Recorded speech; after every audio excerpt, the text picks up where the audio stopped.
Hey friends, Diana here from Garden Love. Today I want to introduce you to my Calamondi, which is a Filipino lime that it's known as a Filipino lime because Filipinos use it in a lot of their cuisines. They're used in desserts, they're used in a lot of sausage, a lot of preservatives, and they use them as a lime, which I'm going to be honest with you, this is a tree. I did not like it at first. I was pretty disappointed and I almost wanted to get rid of this tree because I didn't know enough about it. I thought it would be more like a kumquat, but it's not. It's actually sour like a lime, but not as sour as a lime. And I wanted to show you guys how amazing this is.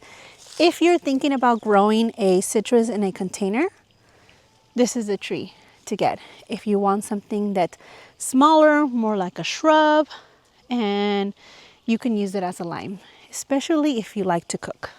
Let me show you guys really quick. I'm going to tell you a little bit about the growing habit, what I've learned from growing it both in a container and in the ground, and its growing habits.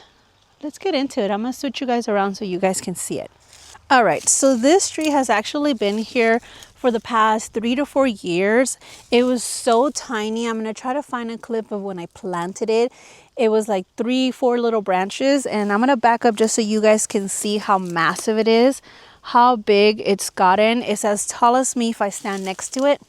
But I'm gonna take you guys into the trunk so you guys can see the trunk has grown really thick.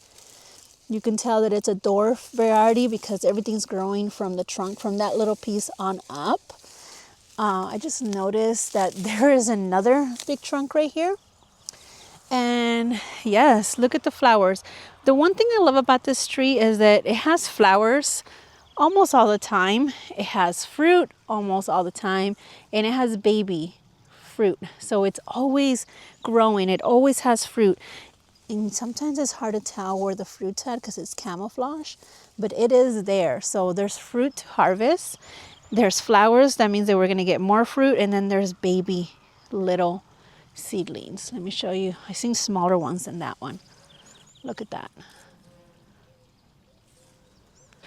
One of the things that I learned about the Calamansi is that they're pretty hardy. You can actually grow it in zone 7 and up. And most citrus only grow 8 and up, and some of them only grow 9 and up. So that's a pretty hardy tree, 7 and up. So if you live in the colder temperatures, in a zone 7, this is a tree I recommend. If you want to grow something in a container, I've grown this in the container and it did fantastic. I did learn that this tree likes more water than most citrus.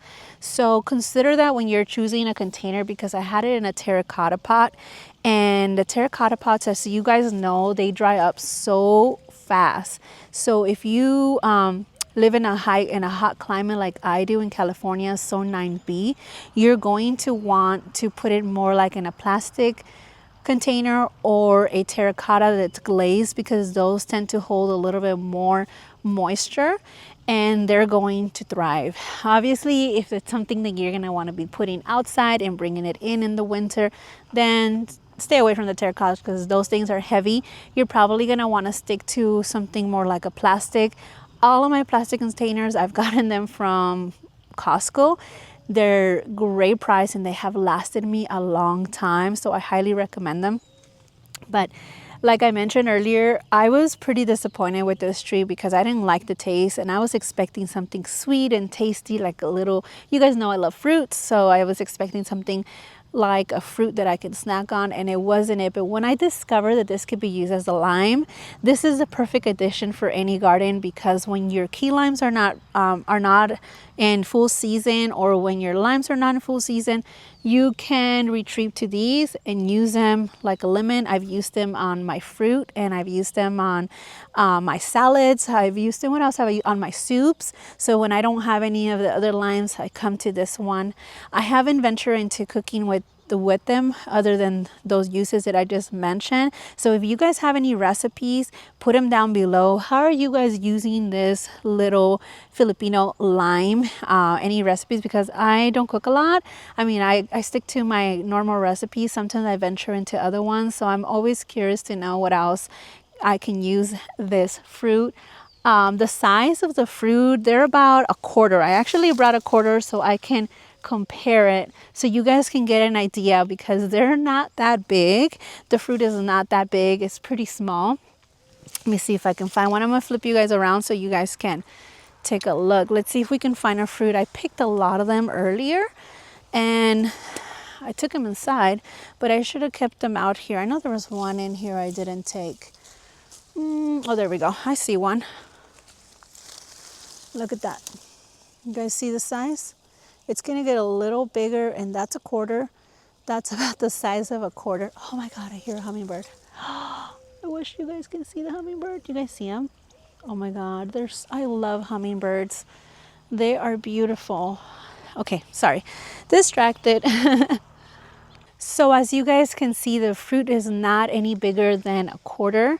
The biggest ones I've seen is a little bit bigger than a quarter, but it doesn't matter. They have a lot of juice in them. They're tasty if you're using them as a lime. In case you didn't know, this little fruit is a cross between a mandarin and a kumquat, which makes sense why you have a mandarin shape, because it does look like a little mandarin. So cute, like a little pumpkin. And it has the size of a kumquat, so I can totally see what they took from each one of the fruits and they created this amazing little fruit. The leaves are actually a little bit waxier than most citrus. The flowers are a little smaller.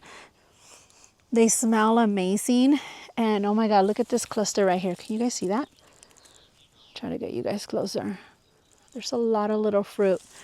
And it grows really well. Like we mentioned, it has it's hardier than most fruits. So if you're interested in getting something that's unique, something that you can cook with, something that maybe you can grow in a container, I recommend this tree. I am not disappointed that I didn't get rid of this tree. I'm very happy that I kept it, and I haven't had to do much. What I noticed is that because it likes water, more water than most, as soon as I started giving it more water, it started retaining more of the fruit. So this year I do believe that I'm going to get a really, really good harvest out of this tree. And in case you ever struggle with growing fruit from your citrus, when you see those flowers, you're gonna wanna up your watering, because you wanna make sure that your tree stays well hydrated while it's producing your little fruit and while it's getting pollinated and eventually turning into a fruit. And you don't want that flower to fall off before that happens.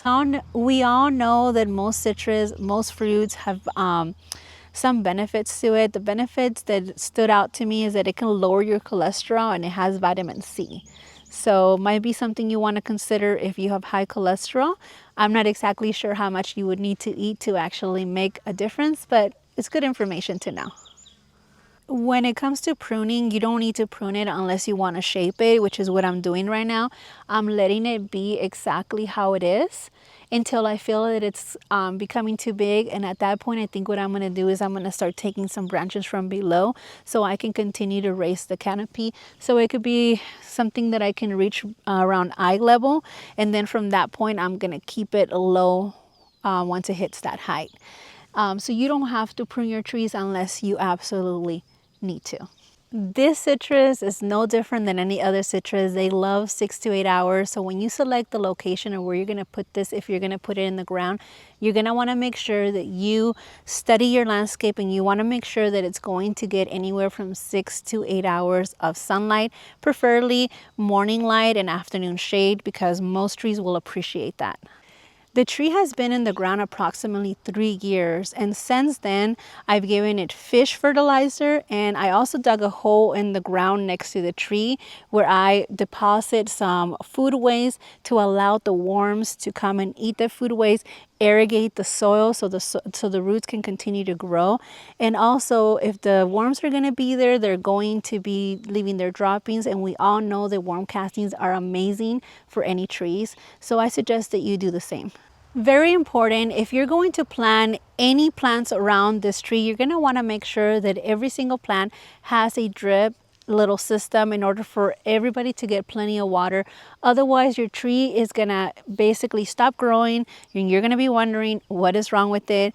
Make sure that it has plenty of drip water systems because they do love a lot of water, more than most other citrus. I really want you guys to get an idea of how tall this tree is, how much it's grown over the last 4 years.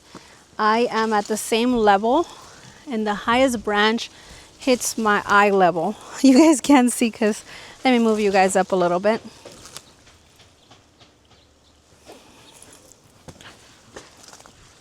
See that? It's basically almost, well, I think this is almost my same height. I am noticing some discoloration on the leaves, which means it's time for me to be giving it some fertilizer. I'll make a separate video on how to fertilize your citrus, but for now that will conclude this video. I hope that this video was informative and made you persuade you to get a Calamansi and grow it in a container or in the ground, maybe cook with it. I'm looking forward to hearing all the comments, especially if you already have one, and I want to know how you're using the fruit, because I want to know more usage to actually take advantage of this beautiful little tree. You guys have a blessed day, and I'll see you in the next one. Bye. Dry this is. These are very dry roots. I honestly not going to even need to carry it with this.